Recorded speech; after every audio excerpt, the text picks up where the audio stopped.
عيني مرحبا جد الحسين مرحبا مرحبا صلى الله على محمد صلى الله عليه وسلم صلى الله على محمد يا ربي صل وسلم يا نبي سلام عليك يا رسول سلام عليك يا حبيب سلام عليك صلوات الله عليك صلى النبي محمد.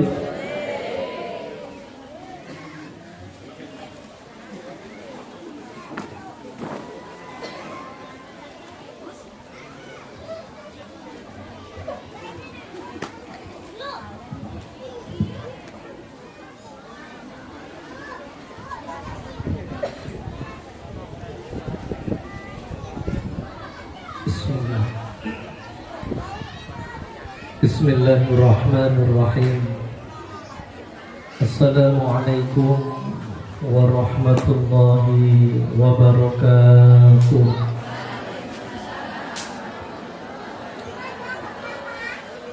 Alhamdulillahi rabbil alamin. Alhamdulillahilladzi hadana bi'abdihil mukhtari man da'ana ilaihi bil idni wa qad nadana labbaika ya man dallana wahdana wa asyhadu an la ilaha illallah wahdahu la syarika lah wa asyhadu anna sayyidana wa nabiyyana Muhammadan abduhu wa rasuluh. Allahumma salli wa sallim ala sayyidina Muhammadin miftahi babir rahmatillah miftahi babir rahmatillah miftahi babir rahmatillah adada ma fi ilmillah salatan wa salaman daimaini bidawami mulkillah wa ala alihi wa sahbihi wa mawala amma ba'd. Hadratal muhtaramin yang sama-sama kita muliakan dan kita cintai, Romo Kiai Haji Muhammad Mansur, semoga beliau selalu senantiasa diberi panjang usia oleh Allah, sehat walafiat. Yang sama-sama kita muliakan Romo Kiai Haji Abdus Salam, yang saya muliakan Bapak Kepala Desa Midi Agus Sudomo, yang saya muliakan Ketua Yayasan Akhina Fillah Al Ustadz Nur Hamid, yang saya muliakan Kepala TPQ Nurul Huda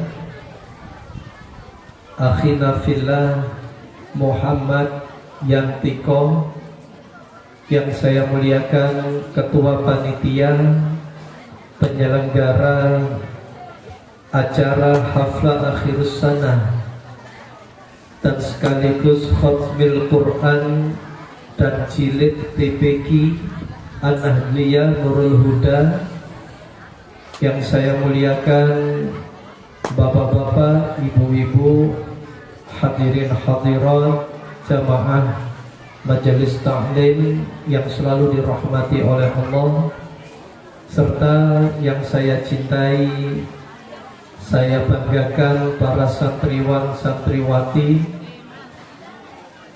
muratibul awqat, pembawa acara, hadirin hadirat rahimakumullah. Alhamdulillah, segala puji hanya bagi Allah Subhanahu wa ta'ala, yang mana pada siang yang mulia ini kita bersama-sama bisa berkumpul bersilaturahim di dalam rangka acara Haflah Akhirus Sana Khatmil Quran dan Jilid TPQ An-Nahdliyah Nurul Huda, di SP7 Bukit Gajah Manis Mata ini. Semoga semua yang hadir pada saat yang mulia ini dosa-dosanya diampuni oleh Allah. Mugi-mugi kula panjenengan sedanten ingkang rawuh hadir di dalam majelis yang mulia ini, hajat-hajatnya dikabul oleh Allah. Yang mempunyai kesulitan semoga diberi kemudahan oleh Allah. Yang belum haji semoga dihajikan oleh Allah. Yang mempunyai hutang semoga hutang-hutangnya dilunaskan oleh Allah. Dan semoga keluarga kita, anak cucu kita semuanya selalu diberi keselamatan oleh Allah. Selamat dunianya, selamat akhiratnya.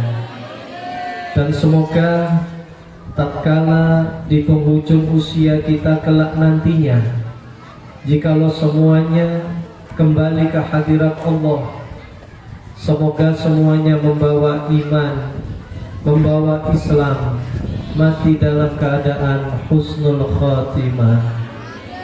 Salawat serta salam semoga tetap tercurahkan kepada junjungan kita baginda Nabi besar Muhammad sallallahu alaihi wasallam beserta keluarga, sahabat, pengikut kita hingga akhir zaman nantinya.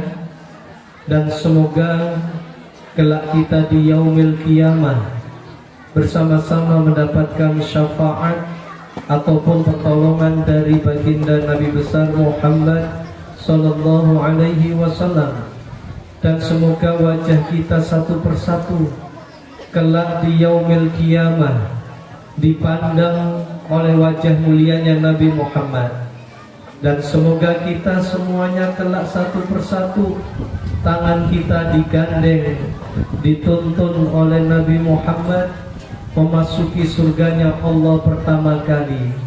Dan kita bisa mencium wangian di dalam surga, dan kita bisa meminum air telaga Kautsarnya Nabi Muhammad sallallahu alaihi wasallam.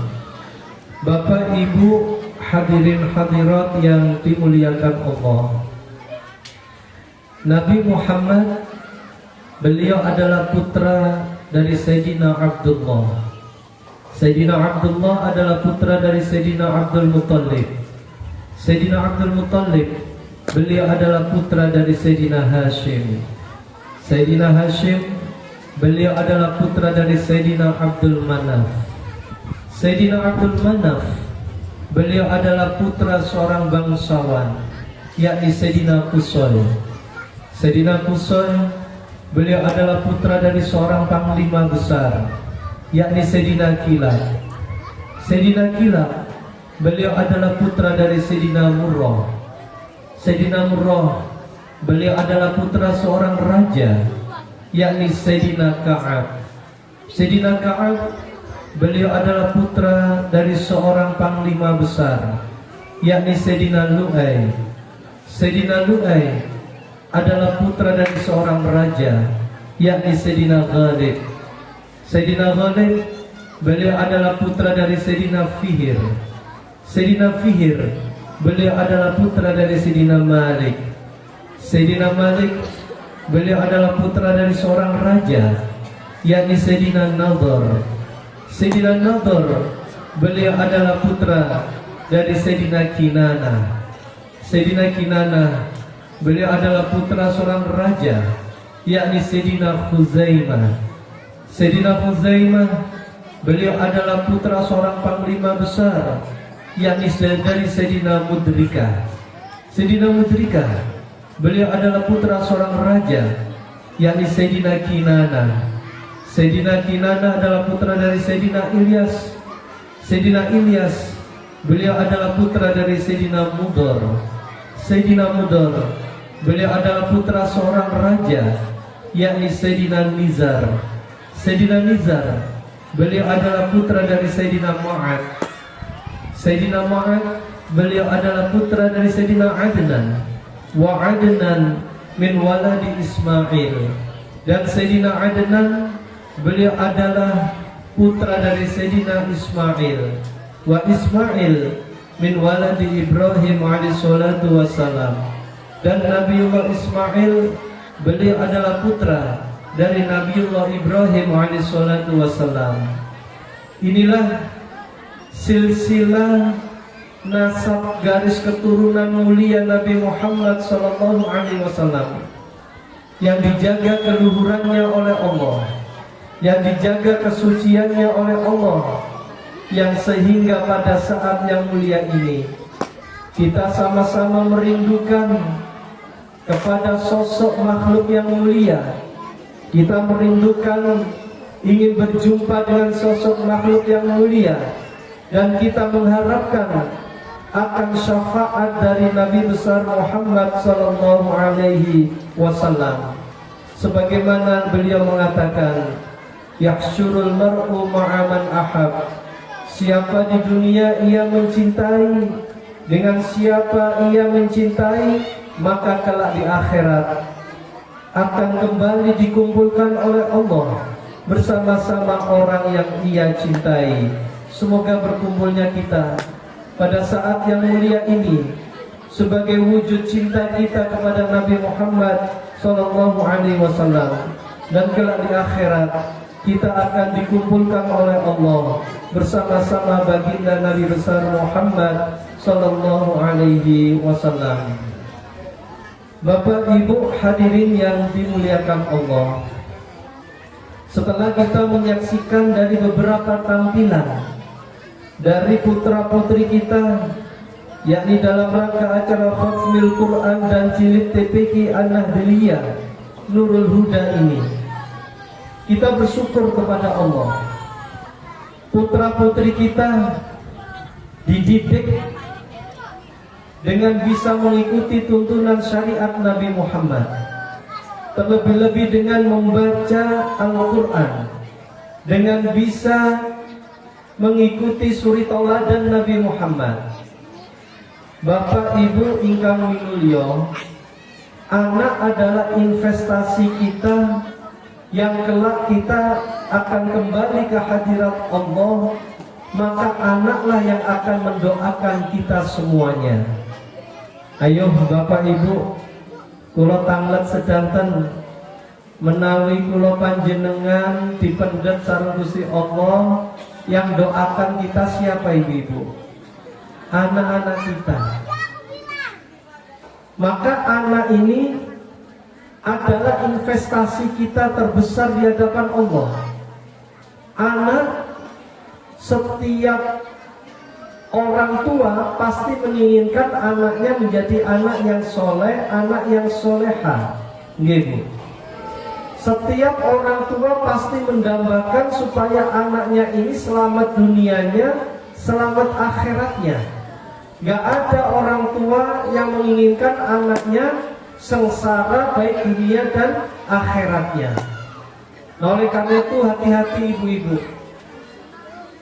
Anak suatu saat bisa menjadi penolong bagi kedua orang tuanya, dan anak suatu saat pun juga bisa menjadi musuh bagi kedua orang tuanya jikalau salah di dalam mendidiknya. Anak saat ini ibu-ibu itu lebih berat kepada temannya daripada orang tuanya. Hati-hati, ini akhir zaman, banyak bencana, banyak musibah, pergaulan macam-macam, dan agama pun banyak paham macam-macam, walaupun mengatasnamakan agama Islam. Walaupun sesakti apapun orang tersebut, sehebat apapun orang tersebut, kalau ia tidak sesuai dengan tuntunan syariat Nabi Muhammad, tidak usah diikuti Bapak Ibu. Orang tua kula panjenengan mbah-mbah kula sing niki pedomannya satu, ngikuti orang tua-tua terdahulu, berpahamkan ahli sunnah wal jamaah. Nah, oleh karena itu di dalam rangka acara wisuda pada saat ini Khatmil Quran, itu adalah bangga anak kita bisa membaca Al-Quran. Maka malu bagi orang tuanya kalau tidak bisa mendidik anaknya bisa baca Al-Quran. Karena nanti yang mendoakan ketika kita berada di dalam kubur, ketika kita tidak ada di dunia ini, yaitu putra putri kita.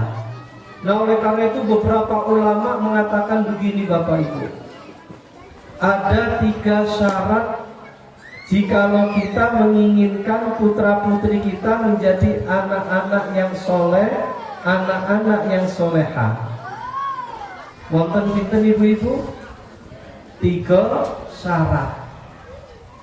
Yang pertama, jikalau kula panjenengan kepingin anaknya menjadi anak yang soleh dan soleha, syarat yang pertama adalah uswatun hasanah. Beri contoh-contoh yang baik. Nah, inilah yang sangat penting sekali Bapak Ibu. Anak itu sebenarnya nggak perlu kita perintahkan, apalagi pakai kekerasan. Cukup dari orang tuanya memberikan contoh-contoh yang baik. Sebagaimana para ulama, para wali-wali Allah, para sahabat, para tabi'in, beliau mengikuti suri tauladan Nabi Muhammad. Jikalau ingin selamat dunianya, selamat akhiratnya, jangan jauh dari Nabi Muhammad. Sehingga di dalam Al-Quran Allah mengatakan, mengabadikan, laqad kana lakum fi rasulillahi uswatun hasanah. Sungguh pada diri Rasulullah itu terdapat suri tauladan atau contoh-contoh yang baik Bapak Ibu.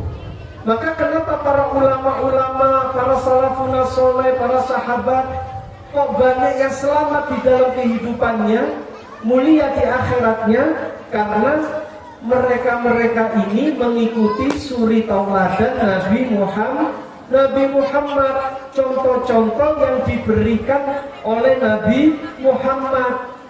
Nah, sebaliknya dengan putra-putri kita, Bapak Ibu, kalau kita menginginkan anak kita anak yang soleh dan soleha, syarat yang pertama adalah uswatun hasanah.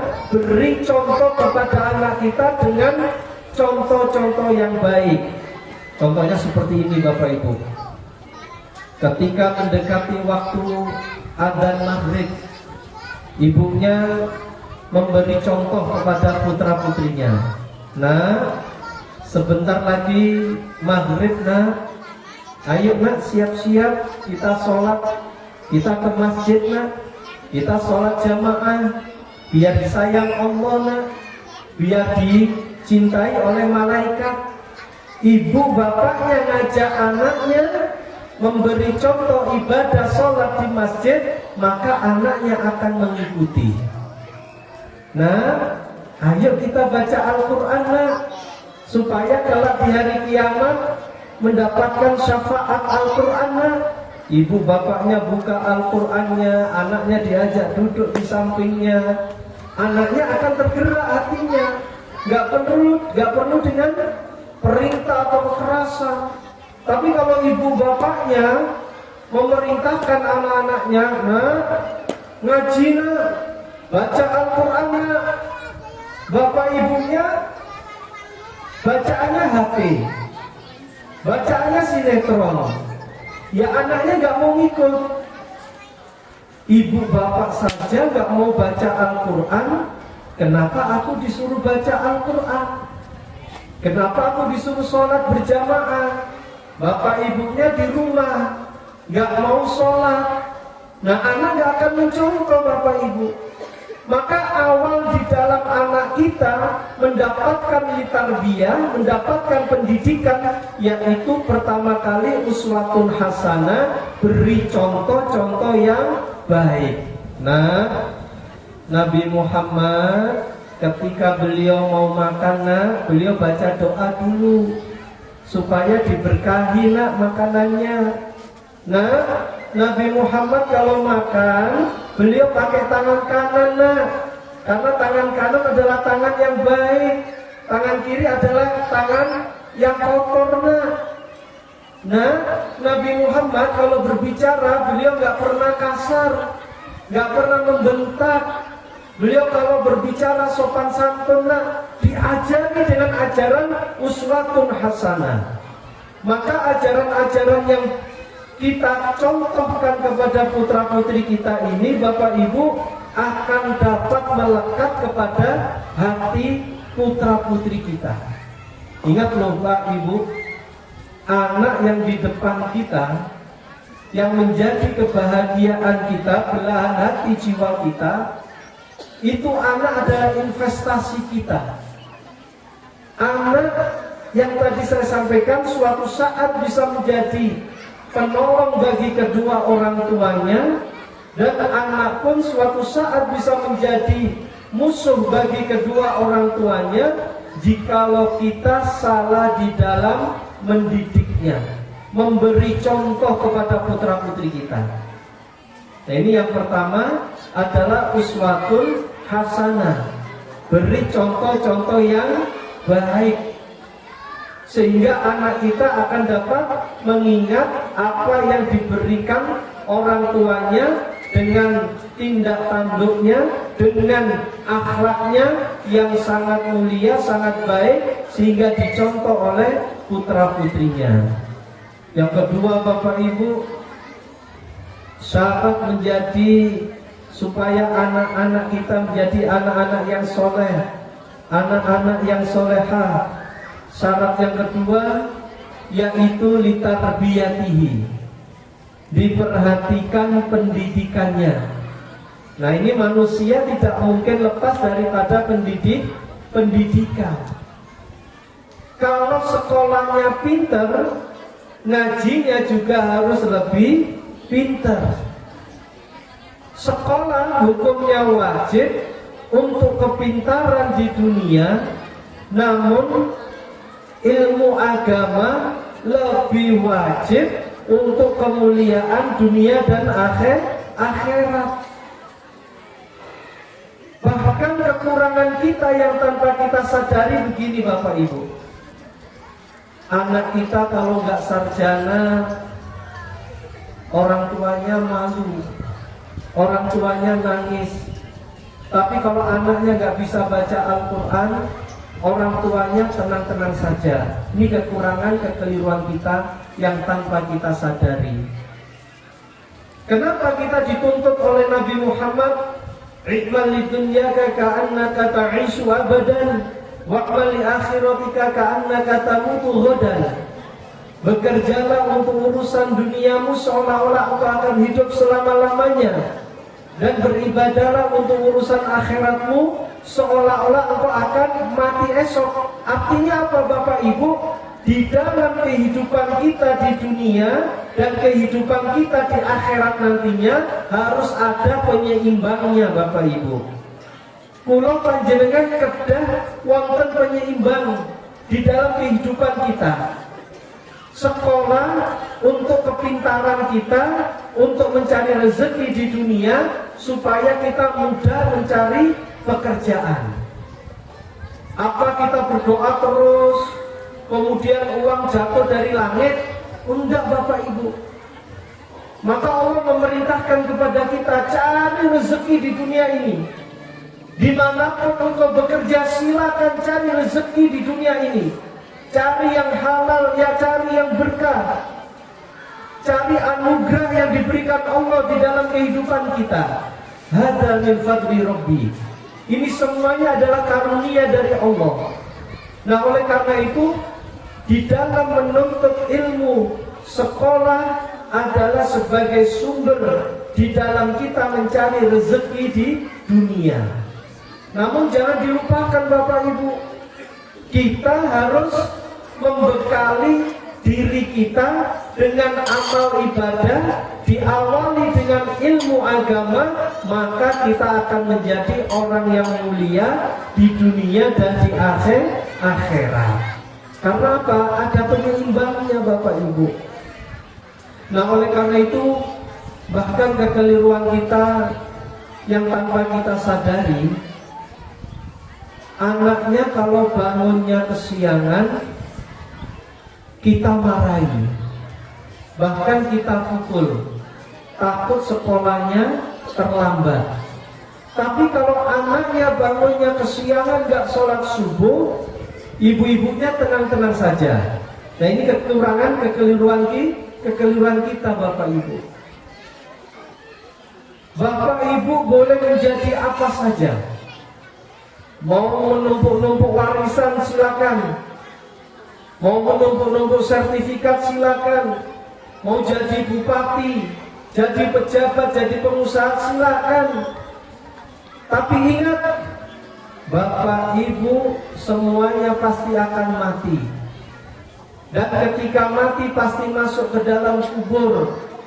Ketika kita punya anak gak kita bekali ilmu agama, ketika kita mati, kita punya harta benda melimpah-limpah, warisan banyak, maka akan dijadikan rebutan oleh anak-anak kita.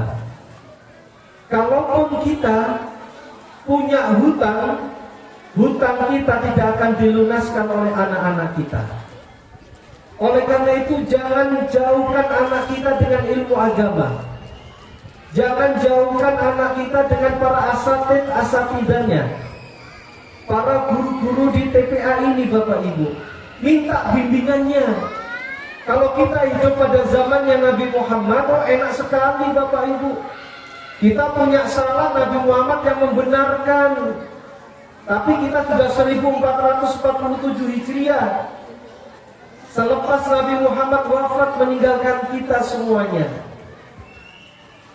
Kita meminta pertolongan, minta bantuan kepada siapa?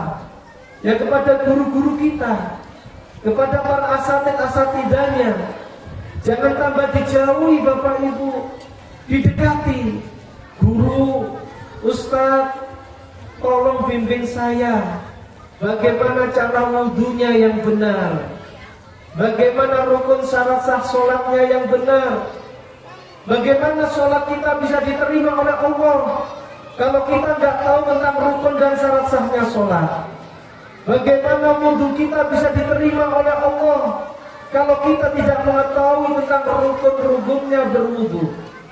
Nah oleh karena itu ustadz-ustadznya, para asatidanya jangan dijauhi Bapak Ibu.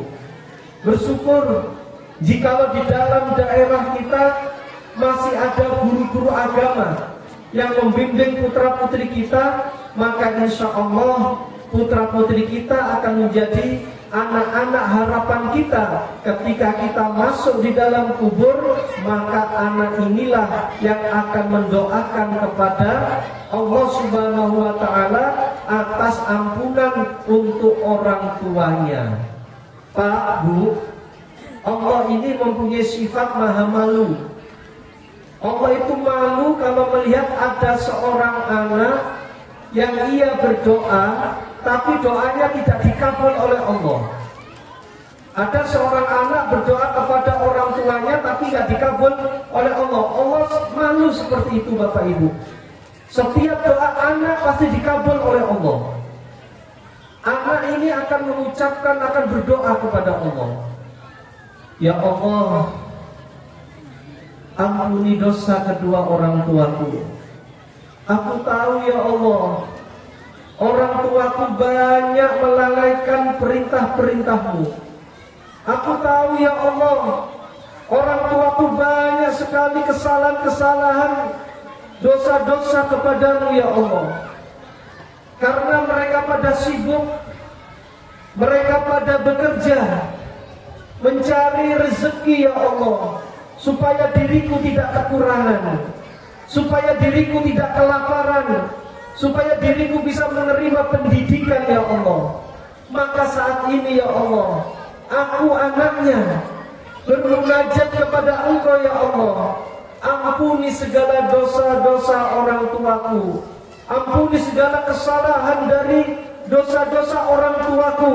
Maka Allah Subhanahu wa Ta'ala akan mengampuni dosa orang tua tersebut, diangkat siksa kuburnya, diganti dengan nikmat kuburnya. Senang gak punya anak seperti ini Bapak Ibu?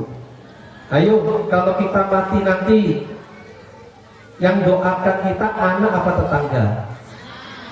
Kalau tetangga paling 7 hari, 40 hari, 100 hari, 1 tahun.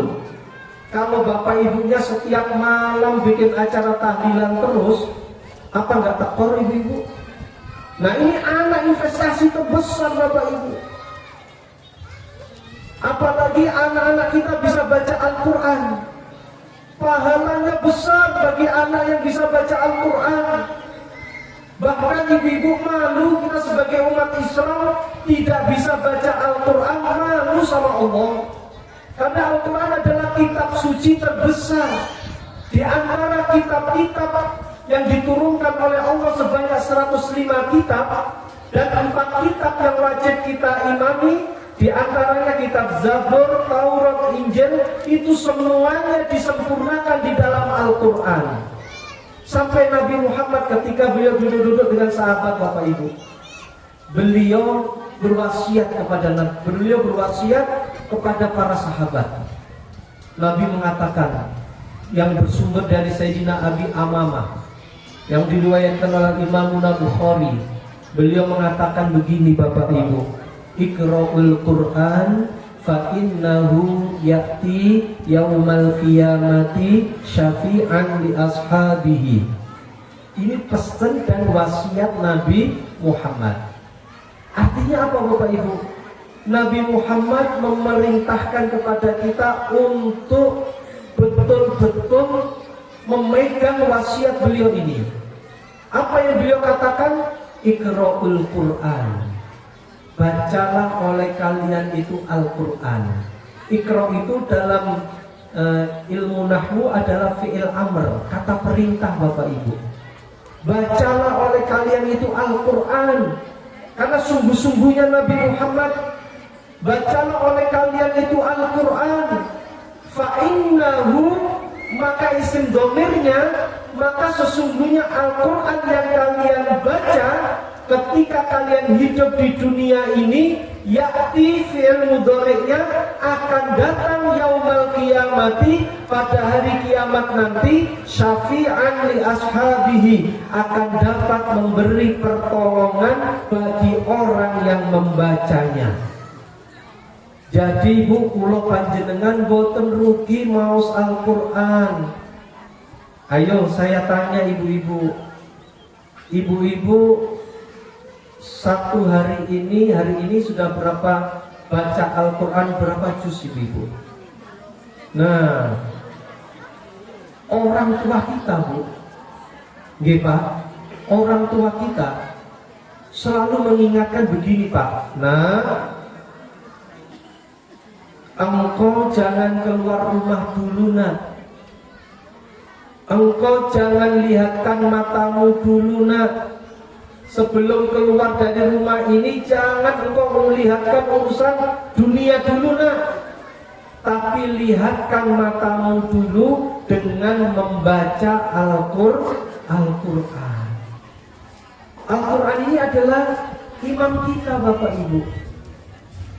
Apa yang terkandung, yang tersurat dan yang tersirat di dalam Al-Quran, itu perlu kita maknai, kita ikuti. Nabi Muhammad ketika beliau haji wada, haji perpisahan, beliau ini seolah-olah dapat isyarat dari Allah, beliau ini gak lama lagi usianya akan wafat bapak ibu. Ketika beliau di dalam keadaan sakit, di dalam keadaan capek melaksanakan haji wada pada saat itu, haji perpisahan, beliau berwasiat.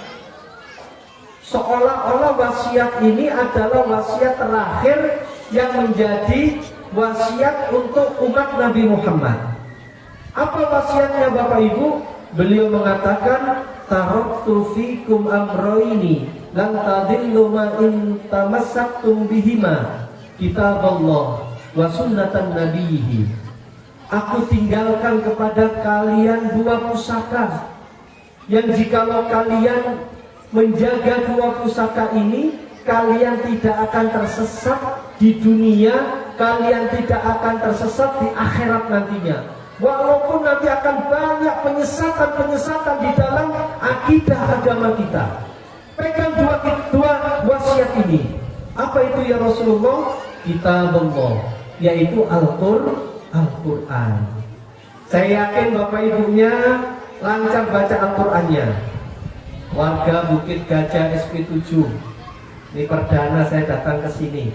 Semoga berkumpulnya kita ini menjadikan sebab turunnya rahmat di tengah-tengah kita semuanya.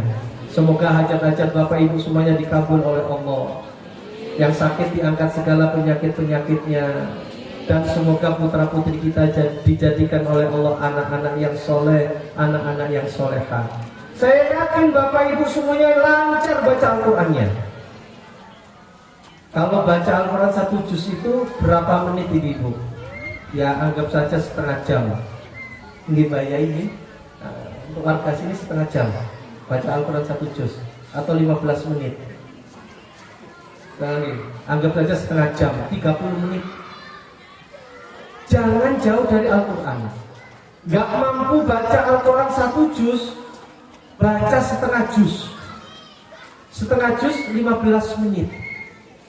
Masih gak mampu baca Al-Quran setengah juz 15 menit, jangan lupa baca Al-Quran 1 lembar, paling 5 menit. Masih gak mampu baca Al-Quran 1 lembar 5 menit, jangan lupa baca Al-Quran 1 ayat. Nanti kan lama-lama khatam. Kalau masih gak mampu, aku banget kan itu ibu-ibu. Gitu. Maka orang tua kita dahulu itu ketika mendapati putra-putrinya gak bisa baca Al-Quran, malu sama Allah. Apa gunanya hidup enak? Apa gunanya jabatan tinggi kalau anaknya gak bisa baca Al-Quran? Ayo saya tanya Bapak Ibu, kalau Bapak Ibu baca HP, buka HP 1 jam cukup gak Bapak Ibu? Saya tambah 1 jam lagi. Kadangkala Bu, mohon maaf, di daerah saya Pangkalan Bun, Kota Waringin Barat, tingkat kasus perceraian tertinggi itu disebabkan karena HP Bapak Ibu. Kalau orang tua kita dulu, coba lihat, nggih bayai nggih, ngapunten nggih. orang tua kita dulu itu hidupnya ini Bapak Ibu harmonis, adem ayem, rukun, sampai kematian memisahkannya. Bahkan ketika mati pun nggak mau ada niatan untuk menikah lagi. Resepnya apa ini? Kita sebagai generasi milenial ini apa? Oh ternyata orang tua kita dahulu itu nggak ada HP pertama kali. HP walaupun ringan, Bapak Ibu saya yakin nih, Bapak Ibu semuanya bawa tas. Ini HP-nya ada 2, ada 3 nih. HP walaupun kecil, tapi nanti hisapannya besar Bapak Ibu. HP ini sering melalaikan ibadah kita. Gara-gara HP sholatnya banyak ditinggalkan. Gara-gara HP anak berani sama orang tuanya. Gara-gara HP suami istri banyak yang cerai Bapak Ibu. Orang tua dulu, mohon maaf, kalau tidur itu bapak sama ibunya itu tidurnya bareng-bareng dan tidurnya selalu dipeluk ibunya. Ketika bangun dicari dulu mana ibunya, ada nggak di samping saya. Ayo kalau kita bangun Bu, digerayangi apa dulu Bu? Mana HP-nya? Makan HP. Ngobrol sama suami lihat HP. Jadi ketika ditanyain, saya masih ingat guru saya itu ibu-ibu, beliau mengatakan, Abdullah Fakih, beliau mengatakan orang tua kita dahulu kalau ingin tahu cara baca Al-Quran, bagaimana orang tua dulu ketika baca Al-Quran, seperti saat ini Bapak Ibu pegang HP. Sedikit-sedikit dibuka HP-nya, sedikit-sedikit dibuka HP-nya. Nah kita, orang dulu sedikit-sedikit baca Al-Quran. nganggur, nggak ada kerjaan, jaga toko, jaga warung, ambil air wudhu, baca Al-Quran. Pahalanya besar Bapak Ibu. Ampun maaf, walaupun ibu nggak bisa baca Al-Quran, memandang Al-Quran saja pasti dapat pahala Bapak Ibu. Tapi ya Al-Quran jangan dijadikan koleksi di lemari ibu-ibu. Oh ini karena memandang Al-Quran, kata Pak Ustadznya dapat pahala. Kalau gitu saya koleksi Al-Quran, saya taruh di lemari. Ya malu sama anak-anak kita Bapak Ibu. Al-Quran itu kita baca. Orang tua kita dulu selalu mengingatkan, sebelum engkau keluar rumah, bacalah dulu Al-Quran, lihatkan matamu dulu nak, supaya berkah dengan membaca Al-Quran. Ayo Bapak Ibu, Imam Syafi'i radhiyallahu anhu itu ketika umur 6 tahun sudah hafal Al-Quran. Orang-orang dulu itu cara mendidiknya kepada anak-anaknya itu benar-benar Bapak Ibu. Aku nggak apa-apa anakku nggak sarjana, nggak apa-apa anakku nggak jadi pejabat, tapi anakku harus bisa baca Al-Quran, karena nanti di akhirat akan ditolong oleh Al-Quran. Cinta kepada Al-Quran Bapak Ibu, sehingga Imam Syafi'i dididik oleh ibunya umur 6 tahun sudah hafal Al-Quran. Kita saat ini umur 50 tahun Yasin pun kadang-kadang nggak hafal. Ayo Bapak Ibu hadirin yang dimuliakan Allah, orang yang baca Al-Quran itu pahalanya besar loh Pak Ibu. Pahalanya luar biasa. Sampai Nabi Muhammad beliau mengatakan, dengan begitu menawarkan nilai pahala Al-Quran, melihatkan berapa jumlah dari pahala baca Al-Quran, beliau mengatakan Bapak Ibu, man qara'a harfan min kitabillah falahu hasanah wal hasanatu bi asyri amsalihha la aqulu alif lam mim harfun walakin alifu harfun wa lamu harfun wa mimu harfun muttafaqun alaih. Arti muttafaqun alaih ini Ibu Bapak disepakati oleh seluruh para ahli hadis. Apa yang dikatakan oleh Nabi Muhammad? Nah ini terkait dengan cara pahala orang yang baca Al-Quran, supaya Bapak Ibu semangat baca Al-Quran. Oh Pak Ustadz, saya ini gak bisa baca Al-Quran Pak Ustadz, saya masih belum bisa. Bapak Ibu dibuka HP-nya. Kalau nggak bisa datang ke ustadznya, HP-nya dibuka. Di situ ibu boleh mengeklik, boleh mendownload cara belajar Al-Quran dengan metode tilawati, metode Baghdadiyah atau metode banyak sekali, Iqra dan yang lainnya. Itu diajari dari yang nggak bisa baca huruf hijaiyah sampai baca huruf hijaiyah lancarnya. Itu sudah ada kemudahan. Dibuka HP-nya, jangan digunakan untuk follow terus Bapak Ibu. Di like-nya berapa nih, nanti curhatnya di HP. Bapaknya tadi malam nggak pulang-pulang, saya diskomentari dan yang lainnya. Oh nanti nyangkut di mana nih? Nah maka hati-hati. Kalau dulu mulut yang akan menjadi saksi, sekarang tangan yang akan menjadi saksi. Nah oleh karena itu Nabi memberi amaliyah kepada kita Bapak Ibu. Man qara'a harfan min kitabillah, barang siapa yang membaca satu huruf saja di dalam Al-Quran, satu huruf saja ibu-ibu di dalam Al-Quran, falahu hasanah, maka pahala baginya itu adalah satu kebaikan. Wal hasanatu bi asyri amsalihha, dan satu kebaikan itu adalah 10 pahala. Jadi satu huruf, satu kebaikan sama juga dengan 10 pahala. Satu huruf Al-Quran hijaiyah. Nabi la aqulu alif lam mim harfun.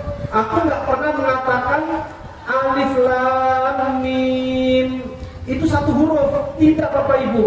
Walakin akan tetapi alifu harfun, alif itu satu huruf, walamu harfun, dan lam itu satu huruf, wa mimu harfun, dan mim itu satu huruf. Berarti alif lam mim itu berapa huruf Bapak Ibu?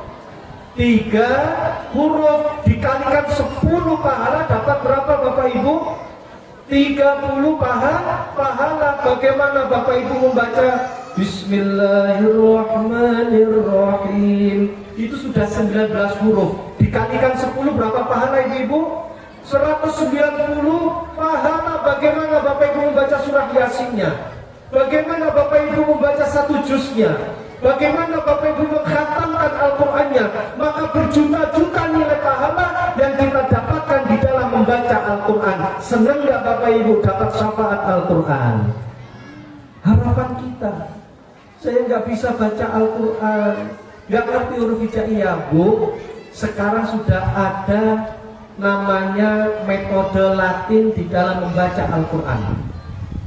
Ketika Ibu membaca surah Yasin, nggak bisa baca Al-Qur'annya, kan ada tulisan bahasa Arab tapi metodenya huruf bahasa Indonesia, kan gitu. Surat Yasin ditulis Yasin, kan gitu. Seterusnya, selagi kita belum bisa belajar kepada ustadznya, asatidahnya, baca Al-Quran Latinnya Bapak Ibu, insya Allah masih mendapatkan nilai pahala dengan niatan kita. Jangan malu-malu menuntut ilmu. Maka lama-lama apa Bapak Ibu? Bapak Ibu akan khatam, akan lancar baca Al-Quran. Nah, oleh karena itu Bapak Ibu hadirin yang dimuliakan Allah, orang yang membaca Al-Quran itu nilai pahalanya sangat besar sekali.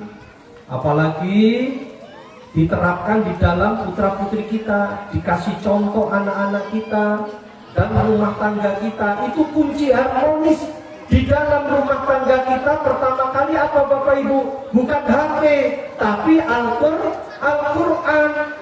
Nah, jadi orang bapak ibunya tidurnya saja sudah berbeda dengan orang tua kita dahulu. Orang tua kita dahulu kalau tidur itu istrinya dipeluk Pak Ibu supaya nggak pergi-pergi. Nah, bahkan kalau mau ke kamar mandi pun bangunin bapaknya. Romantis gak Ibu? Ketika bangun pertama kali yang dicariin siapa? Bapaknya. Nah, sekarang jangankan bangun tidur, mau tidur saja bapaknya hadap kanan, ibunya hadap kiri, sibuk-sibukan main HP, nggak tegur-teguran. Akhirnya apa? Ya rumah tangganya makin lama makin berantakan karena tidak berdasarkan dengan tuntunan Al-Quran. Nah, oleh karena itu baca Al-Quran Bapak Ibu, jadikan putra putri kita ini adalah sebagai investasi kita di akhirat nanti, supaya diri kita ini selamat di dunianya, selamat di akhiratnya, dan anak kita nanti yang akan menjadi penolong kita di hadapan Allah. Di dalam kitab Ihya Bapak Ibu yang dikarang oleh Imam Al-Ghazali radhiyallahu anhu, beliau menerangkan, ada di dalam riwayat Bapak Ibu, kelak di yaumil qiyamah, ketika semua orang dibalas amalannya masing-masing sesuai dengan perbuatan masing-masing, semuanya ada yang mau masuk surga, ada yang dimasukkan ke dalam neraka.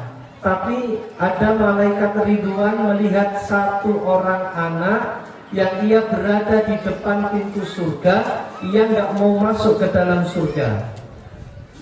Ditanya oleh malaikat Ridwan, ya Allah, wahai anakku, kenapa engkau nggak mau masuk ke dalam surga, sedangkan engkau sudah mendapatkan izin dari Allah bisa masuk ke dalam surga? Limada, kenapa wahai anakku, engkau kok nggak mau masuk ke dalam surga? Maka anak ini ia menjawab pertanyaan dari malaikat Ridwan, ya malaikat Ridwan, aku sekarang dalam keadaan bingung. Aku mencari kemana ayahku, kemana ibuku, Aina ummi, aina abi, di mana ayahku, di mana ibuku? Aku gak menemukan malaikat ridwan. Ketika aku masuk surga gak mendapati orang tuaku, maka itu bukan kenikmatan surga yang malaikat ridwan. Kenapa? Kalau di dalam surga gak ada kesedihan, di dalam surga gak ada kegelisahan, di dalam surga adalah kesenangan semuanya. Kalau aku masuk ke dalam surga orang tuaku gak ada, berarti aku dalam keadaan sedih. Maka aku ingin ketemu orang tuaku dulu. Maka malaikat ridwan ini lapor kepada Allah, ya Allah, ada seorang anak yang anak ini gak mau masuk ke dalam surga ya Allah. Anak ini menunggu, menanti, mencari orang tuanya. Di mana orang tuanya? Maka Allah memerintahkan, ya Ridwan, cari orang tua anak ini di neraka. Dicari Bapak Ibu di neraka. Dari neraka pertama, neraka kedua, Sator, Hawiyah, Jahannam, dan yang lainnya, gak diketemukan orang tuanya. Baru di ujung neraka dan di keraknya neraka, ujung neraka masih dalamnya lagi Bapak Ibu, ditemukan. Nah ini kedua orang tua anak ini ya Allah, ketemu ternyata di mana? Di keraknya api neraka. Coba bayangkan Bapak Ibu, di dalam kitab Nashihud Diniyah diterangkan seringan-ringannya siksa neraka, seringan-ringannya siksa neraka Bapak Ibu, jikalau kita memakai sendal neraka, itu otak kita mendidih. Itu paling ringan-ringan siksaan. Seringan-ringannya kita pakai sendalnya api neraka, otak kita mendidih. Bagaimana orang yang meninggalkan sholatnya? Bagaimana orang yang durhaka kepada Allah? Bagaimana orang yang suka riba, suka mencaci, suka memfitnah? Kesakitannya di dalam neraka ya Allah, sangat pedih sekali. Nah oleh karena itu Bapak Ibu hadirin yang dimuliakan Allah, lantas Allah Subhanahu wa ta'ala memerintahkan kepada malaikat Ridwan, ya Ridwan irfa, angkat kedua orang tua ini berkat anaknya yang soleh, masukkan ke dalam surgaku, masukkan ke dalam surga berkat anak yang soleh. Nah maka itulah Bapak Ibu, anak kita nanti insya Allah akan bisa mengangkat derajat orang tuanya kelak di hadapan Allah. Kalau kita mendidik anak kita dengan benar-benar pendidikan mulai kecil, ditanamkan cinta Al-Qur'annya, ditanamkan akhlak Nabi Muhammadnya, insya Allah anak kita nanti akan mengangkat derajat kita di hadapan Allah. Senang gak Bapak Ibu? Kita punya anak bisa mengangkat derajat kita. Senang gak Bapak Ibu? Tangan kita digandeng oleh anak kita bisa masuk ke dalam surga. Bahagia Bapak Ibu. Maka dikatakan letak kesuksesan seorang orang tua tersebut bukanlah dari pangkatnya anak tersebut, bukanlah dari jabatan kekayaan anak tersebut, tapi kesuksesan dari seorang anak tersebut, seorang orang tua di dalam mendidik anak tersebut, ketika anaknya ia meninggal, ia mampu mengangkat derajat orang tuanya. Sebagaimana Nabiullah Yakub alaihi salatu wassalam Bapak Ibu, anaknya itu banyak, termasuk Nabi Yusuf, 11 anak. Itu Nabi Yusuf, Nabi Yakub kalau mau meninggal dikumpulkan anak-anaknya semuanya Bapak Ibu. Gak diajari, nak warisannya nanti sebelah sana ya nak, nanti tanahmu sebelah sana, nanti untuk kakakmu yang sebelah sana. Enggak Bapak Ibu. Padahal Nabi Yakub kaya.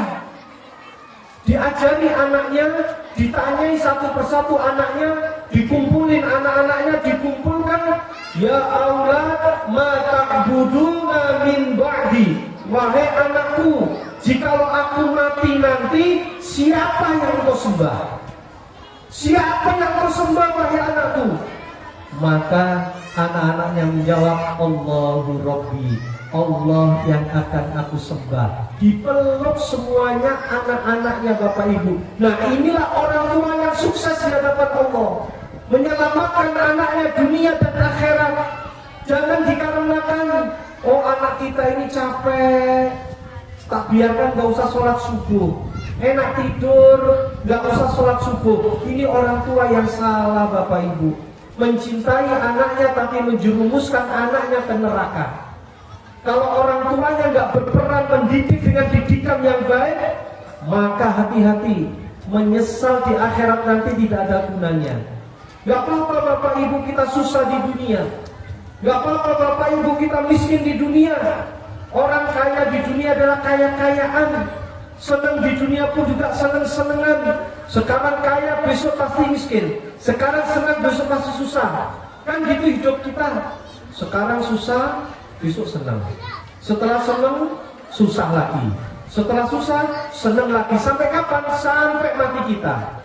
Maka dikatakan orang yang selamat, orang yang bahagia, yaitu kelak di akhirat ia akan mulia, ia akan senang, yaitu bersama Nabi Muhammad SAW dengan mendidik putra putrinya dengan sebaik-baik didikan. Sebagaimana Nabi mengatakan Bapak Ibu, al-ummu madrasatul ula. Seorang ibu adalah pendidik pertama kali di dalam rumah tangganya. Ingat Bu, baik buruknya seorang anak itu tergantung bagaimana cara mendidiknya seorang ibu. Ikatan batin antara ibu dan anak itu lebih besar daripada ikatan batin seorang ayah. Maka Nabi pantas sekali mengatakan al-ummu madrasatul ula. Seorang ibu adalah pendidik pertama kali bagi putra putrinya di dalam rumah tangganya. Baik buruknya seorang anak itu tergantung bagaimana cara mendidik seorang ibu. Maka bagi seorang ibu, banyakin tirakat Bapak Ibu. Doakan anak-anak kita, kuatkan duduk di sajadah, minta kepada Allah supaya anak kita ini selamat dunianya, selamat akhiratnya. Bu, kita hidup pada saat ini dengan kehidupan putra putri kita, kehidupan putra putri kita yang akan datang nanti akan lebih berat tantangannya daripada kita saat ini Bapak Ibu. Nah oleh karena itu Bapak Ibu, ketika kita mendidik putra putri kita, ingat didikan sebagaimana Nabi Muhammad mengatakan. Yang pertama adalah cintai Al-Quran. Yang kedua wasunnatan nabihi, didik supaya anak kita mencintai sunnah Nabi Muhammad.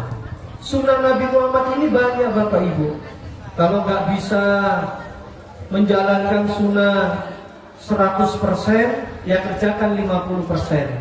Nggak bisa mengerjakan 50%, ya kerjakan 25%. Nggak bisa mengerjakan 25%, kerjakan 5%. Jangan sampai ditinggalkan sunnah-sunnah Nabi Muhammad. Nah oleh karena itu yang kedua, jikalau kita menginginkan putra putri kita menjadi anak-anak yang soleh, anak-anak yang soleha, yaitu litarbiyatihi, diperhatikan pendidikannya. Sekolah hukumnya wajib untuk kepintaran di dunia, namun ilmu agama lebih wajib untuk kemuliaan dunia dan akhirat. Jadi ada penyeimbangnya Bapak Ibu. Yang ketiga, masih semangat Bapak Ibu? Masih semangat Pak? Ini baru kata pengantar loh Bapak Ibu. Bapak Ibu hadirin yang dimuliakan Allah. Yang ketiga,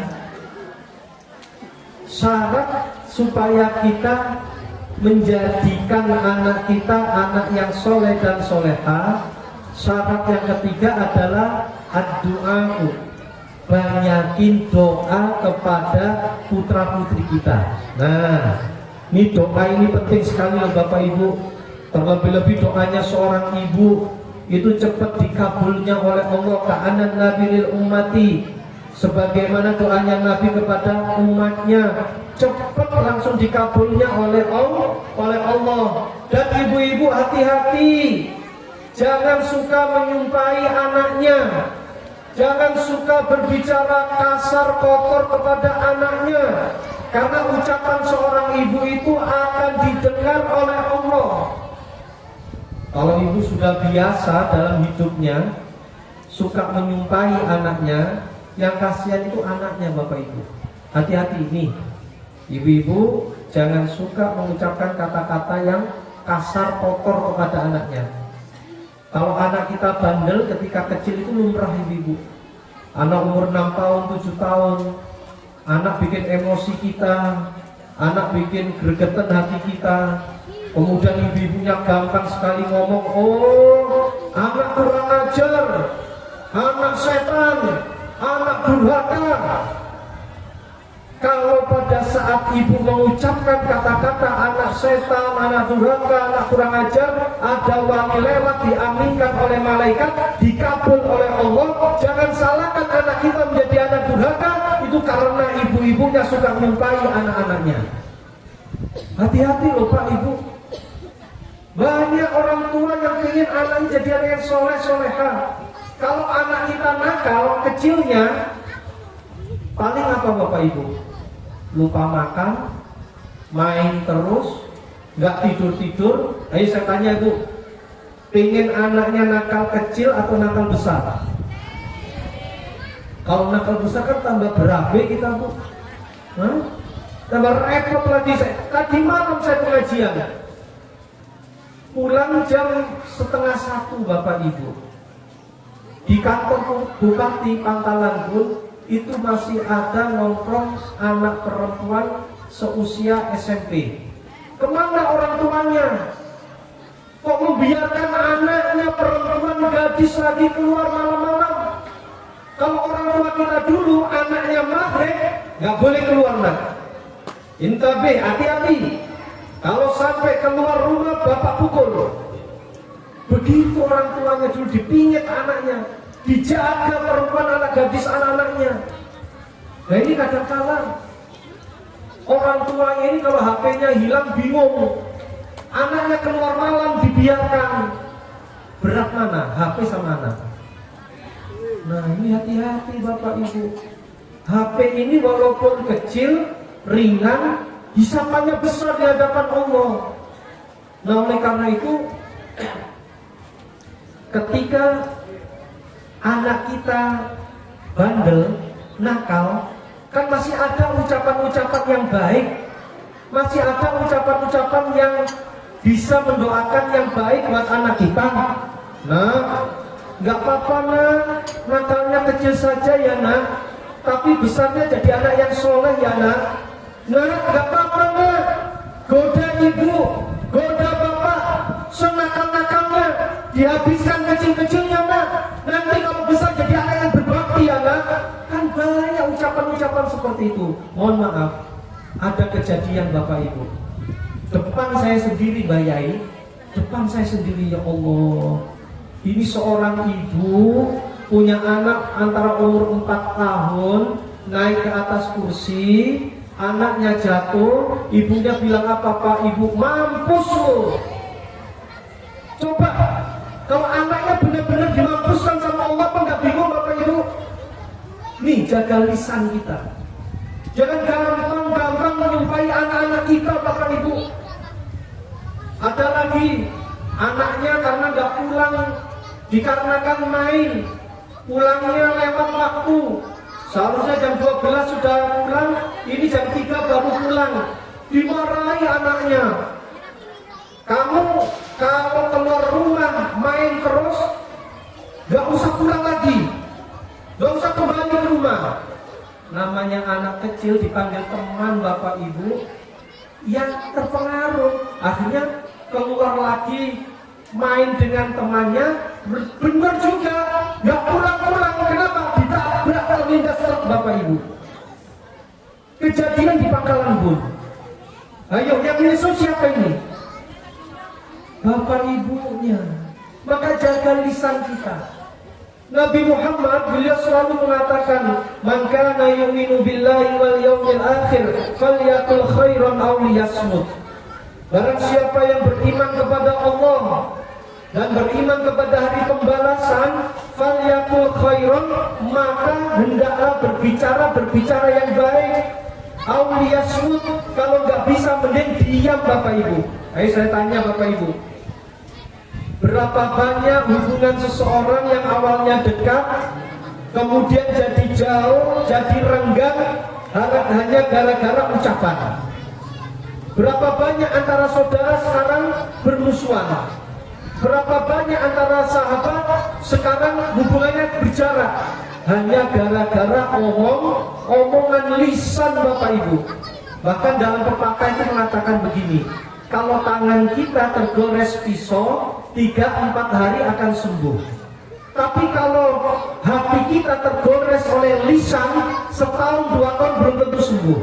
Bahkan sampai mati pun tetap diingat-ingat. Ada nggak Bu yang seperti ini? Ada Bu? Mana orangnya Bu? Nggak ada ya? Warga Bukit Gajah buat nonton ya? Aman semuanya. Nah oleh karena itu Allah menciptakan lisan kita ini sebagai salamatul insan fi hifdzil lisan. Selamatnya manusia itu dari menjaga lisannya Bapak Ibu.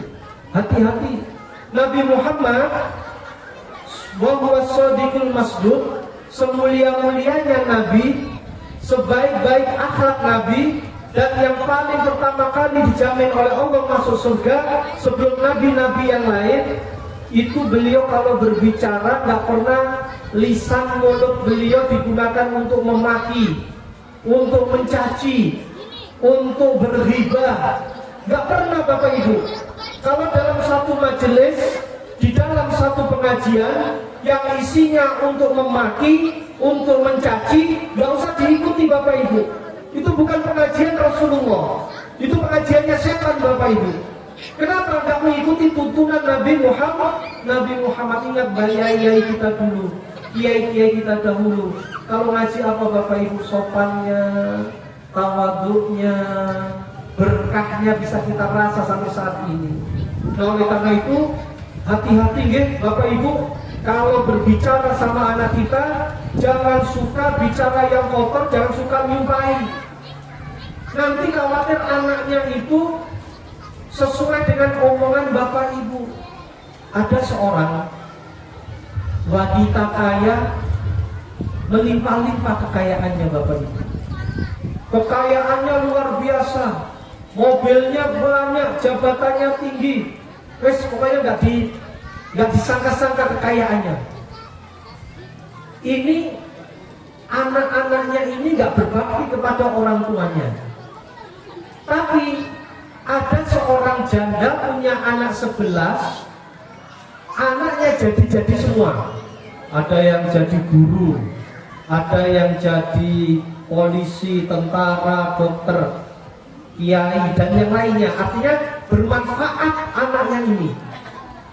Orang yang kaya ini heran, dia hartanya melimpah, kekayaannya banyak, punya 2 anak, tapi anaknya durhaka semua. Tanya kepada ibu yang janda yang miskin ini, Bu, ibu ini bagaimana caranya mendidik anaknya? Kok anaknya bisa berbakti semua Bu? Ibu ini bagaimana caranya mendidik anaknya? Kok anaknya jadi anak yang sukses semuanya Bu? Maka ibu ini mengatakan, oh saya mendidik anak saya ini nggak ada rahasianya. Saya mendidik anak saya ini, anak-anak saya ini sesuai dengan tuntunan Nabi Muhammad. Sedangkan saya Bu punya 2 anak, anak saya durhaka semuanya, materi melimpah-limpah. Bagaimana caranya supaya anak saya bisa jadi anak yang berbakti Bu? Maka ibu ini mengatakan, oh ada 2 syarat supaya anak kita ini menjadi anak yang berbakti di dalam merawat dan mendidiknya. Apa itu? Yang pertama, ketika aku beri makan kepada anak-anakku, semuanya aku kasih makan dengan makanan yang halal. Ya Bapak, dengan makanan yang halal. Kenapa Bapak Ibu? Karena makanan yang halal itu akan menjadi jiwa yang kuat, ibadahnya akan rajin, akan tekun, gak berat. Kalau orang memberi makan kepada anak dan istrinya dengan makanan yang haram, maka ibadahnya akan malas, berat Bapak Ibu. Kenapa? Karena dalam dirinya ini ada makanan yang haram. Saya kasih contoh Bapak Ibu, kalau kita punya pakaian kita najis, kalau dibuat sholat, sah nggak sholatnya? Nggak sah. Diterima nggak sholatnya? Nggak diterima. Maka kita bisa lepas, kita ganti baju yang lain, yang suci. Sholat pasti diterima oleh Allah. Sedangkan kalau ada makanan yang haram, makanan yang najis, kita makan, kemudian menjadi darah, menjadi daging, apa enggak susah kita Bapak Ibu untuk membersihkannya? Kan tambah bingung, sholatnya diterima enggak kalau seperti itu? Oh enggak diterima. Kenapa? Orang yang setiap hari wa malbasuhu haram wa hudhiya bil haram fa anna yustajabulah. Nabi mengatakan dia beri makan yang haram, pakaiannya pakaian haram, minumnya dengan yang haram, semuanya dalam keadaan keharaman. Bagaimana doanya akan dikabul oleh Allah? Maka kunci pertama kali Bu, saya memberi makan anak saya yaitu dengan makanan yang halal. Kemudian kunci yang kedua, supaya anak saya menjadi anak yang berbakti, yang kedua, saya banyakin doa untuk anak-anak saya. Saya selalu kuatkan sujud saya di hadapan Allah untuk anak-anak saya. Saya selalu doakan anak saya di perantauan. Ya Allah, ketika anak saya di perantauan, lindungi dirinya ya Allah. Sebaik-baik perlindungan adalah Engkau, dan sebaik-baik pertolongan adalah Engkau ya Allah. Jauhkan dari segala bala, bencana, musibah, orang yang menyakitinya. Itu doanya orang tua yang baik seperti itu Bapak Ibu. Bukan tambah menyumpahi. Hati-hati Bapak Ibu, anak kita ini kehidupannya pada zaman yang akan datang itu lebih berat daripada zaman kita ini. Oleh karena itu peran dari orang tua saat ini adalah diperbanyak doa kepada putra putri kita supaya selamat dunianya, selamat akhiratnya. Nah inilah Bapak Ibu 3 kunci di dalam kesuksesan anak kita menjadi anak yang soleh, anak yang soleha. Yang pertama syaratnya adalah uswatun hasanah, diberi contoh-contoh yang baik. Yang kedua, litar biyatihi, diperhatikan pendidikannya. Sekolah hukumnya wajib untuk kepintaran di dunia, dan ilmu agama itu juga lebih wajib untuk kemuliaan dunia dan akhirat. Yang ketiga, banyakin doa kepada putra putri kita. Kalau tiga-tiganya sudah kita kerjakan, kita amalkan, insya Allah Bapak Ibunya, anak-anaknya akan menjadi anak-anak yang soleh, anak-anak yang soleha, anak-anak yang mengharumkan nama kedua orang tuanya, anak-anak yang bisa mengangkat derajat kedua orang tuanya, baik di dunia, di kuburnya, bahkan di akhirat nantinya. Orang tua akan diangkat derajatnya berkat anak yang soleh. Semoga dosa-dosa kita semuanya diampuni oleh Allah. Semoga semuanya diberi panjang umur oleh Allah, diberi sehat wal afiat, diluaskan rezekinya oleh Allah yang halal, yang berkah dan barokah. Yang sakit semoga diangkat segala penyakit-penyakitnya. Yang mempunyai hajat semoga dikabulkan segala hajat-hajatnya. Dan semoga putra-putri kita semuanya kelak dijadikan oleh Allah anak-anak yang soleh, anak-anak yang soleha, anak-anak yang berbakti kepada kedua orang tuanya. disampaikan segala cita-citanya, dan semoga putra-putri kita selalu diberi keselamatan oleh Allah, selamat dunianya, selamat akhiratnya, dan semoga ya Allah mata kita yang penuh dengan kemaksiatan ini semoga kelak bisa memandang wajah mulianya Nabi Muhammad, dan semoga tangan kita yang penuh dengan dosa ini ya Allah semoga suatu saat bisa mencium tangan mulianya Nabi Muhammad, dan semoga ya Allah para asatidah warga Bukit Gajah ini, SP7 Manis Mata ini ya Allah, Engkau beri kerukunan di dalam hubungan masyarakatnya, Engkau jadikan kedamaian di dalam lingkungannya, Engkau beri rezeki yang melimpah-limpah, baldatun thayyibatun warabun ghafur, gemaripo lonjinawi toto tentrem kerto raharjo. Semoga semuanya dikabulkan hajat-hajatnya oleh Allah, baik di dunia dan kelak di akhirat nantinya. Amin amin ya rabbal alamin. Demikian yang bisa saya sampaikan. Semoga ada manfaatnya, kurang lebihnya mohon maaf yang sebesar-besarnya. Hadanallahu wa iyyakum ajma'in. Wallahu muwaffiq ila aqwamit thoriq. Wassalamualaikum warahmatullahi wabarakatuh.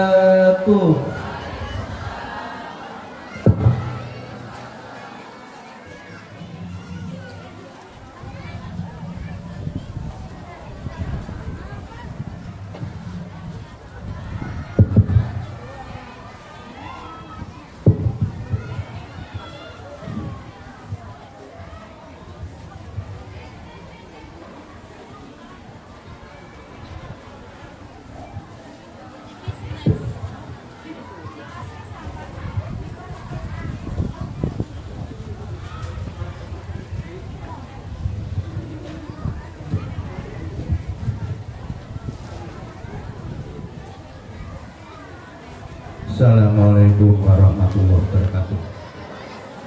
Allahumma shalli ala sayyidina Muhammadin wa ala ali sayyidina Muhammad sayyidil awwalin wal akhirin wa sallim wa sallallahu ta'ala. Bismillahirrahmanirrahim. Hamdan syakirin hamdan hamdan yasin ya rabbana lakal hamdu kama yanbaghi li jalali wajhika wa Allahumma shalli wa sallim ala sayyidina Muhammadin salatan tu'minu biha min jannati wa nabiyana biha min al-fatiha wa bihi wa tarfa'una biha ta'ala darajat wa tusaluna biha rasulullah min jami'il khairati wal hayati wa ta'ala Allahumma ighfir lana dzunubana wa li walidayna warhamhuma kama rabbayana shighara wa li masyayikhina wa li mu'allimina wa zawjatina wa dhurriyyatina wal muslimina wal muslimat ahyanan wa amwat. Allahumma sallimna wal muslimin Allahumma sallimna wal muslimin Allahumma sallimna wal muslimin fi talaitina min adzabin qubur. Allahumma ighfir lana dzunubana wa li walidayna Allahumma inna nas'aluka as-salamata fi dinina wa afiyatan fi jassadina wa barakatan fi rizqina wa tawbatan qabla mawtina wa rahmatan min rabbina. Allahumma inna fi syaqatina Rabbana ighfir lana dzunubana wa ghfir lana sayyi'atina Rabbana ighfir lana wa la taj'al fi qulubina ghillan lil ladzina amanu Rabbana innaka ra'ufur rahim. Rabbi hab li min as-salihin Rabbi hab li min as-salihin Rabbi hab li min as-salihin Rabbana atina fid dunya hasanah wa fil akhirati hasanah wa qina adzabannar wa adkhilna jannata ma'al abrar ya aziz ya ghafur ya rabbal alamin. Wa sallallahu ala sayyidina Muhammad wa ala alihi wasallam. Subhana rabbika rabbil izzati amma yasifun wa salamun alal mursalin walhamdulillahi rabbil alamin. Al-Fatihah. Alhamdulillahi rabbil alamin. Iyyaka na'budu wa iyyaka nasta'in. Shiratal ladzina an'amta 'alaihim ghairil maghdubi 'alaihim. Wassalamualaikum warahmatullahi wabarakatuh.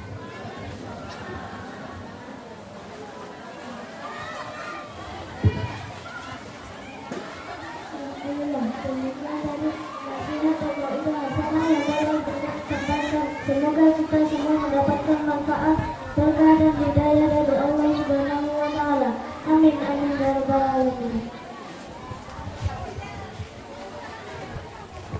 semua kesempatan yang diberikan kami selalu.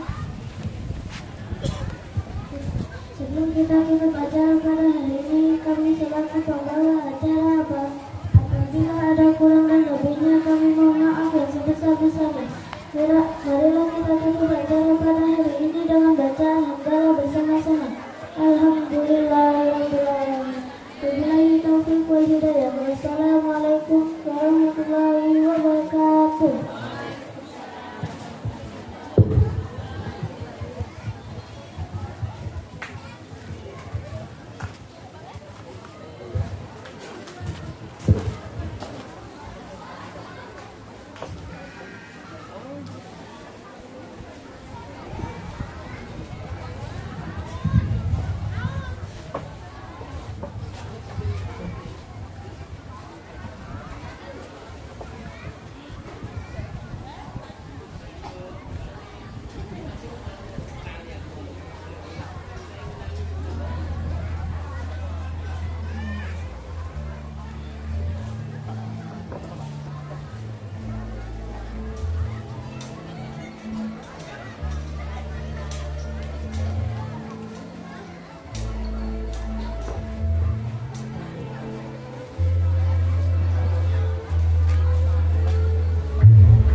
Siapa ya? Coba takon iki lah.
Jangan